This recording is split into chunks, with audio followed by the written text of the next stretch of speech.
एक बार भगवान के सेवक ने भगवान से कहा, आप सारा दिन मूर्ति बनकर खड़े रहते हैं, आज आपकी जगह मैं आपका रूप धारण कर लूंगा और आप आराम से घूम आओ। भगवान ने भी सेवक की बात मान ली, लेकिन भगवान ने शर्त रखी कि जो भी प्रार्थना करने आए उन्हें केवल सुनना और कुछ नहीं कहना। सेवक ने शर्त स्वीकार कर ली और योजना के अनुसार सेवक भगवान की जगह मूर्ति बनकर खड़ा हो गया। पहला व्यक्ति जो मंदिर में आया वह एक व्यापारी था। उसने भगवान से कहा, भगवान, मैंने नया कारखाना खोला है, कृपया उसे सफल बनाइए। व्यापारी माथा टेकता है और तभी उसका बटुआ गिर जाता है।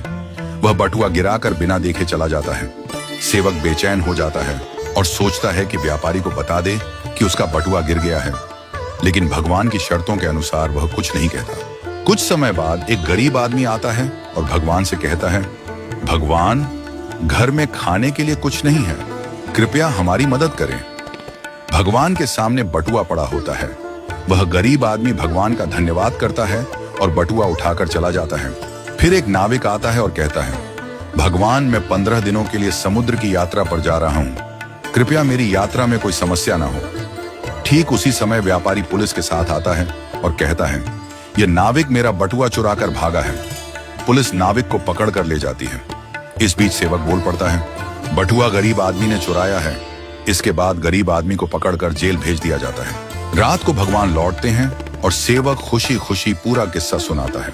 भगवान मुस्कुराते हुए कहते हैं, तुमने किसी का भला नहीं किया बल्कि सब कुछ बिगाड़ दिया।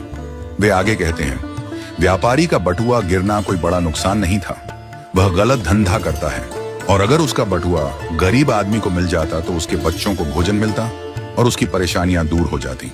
भगवान ने कहा, नाविक जिस यात्रा पर जा रहा था वहां एक तूफान आने वाला था। अगर वह जेल में होता तो उसकी जान बच जाती और उसकी पत्नी विधवा होने से बच जाती। भगवान ने यह भी कहा, कभी कभी जीवन में हमें समस्याएं आती हैं और हम सोचते हैं कि यह हमारे साथ ही क्यों हुआ, लेकिन हमें समझना चाहिए कि इसके पीछे भगवान की योजना होती है। भगवान ने हमें यह सिखाया कि जो भी होता है वह हमेशा अच्छे के लिए होता है, भले ही हमें वह समझ में ना आए।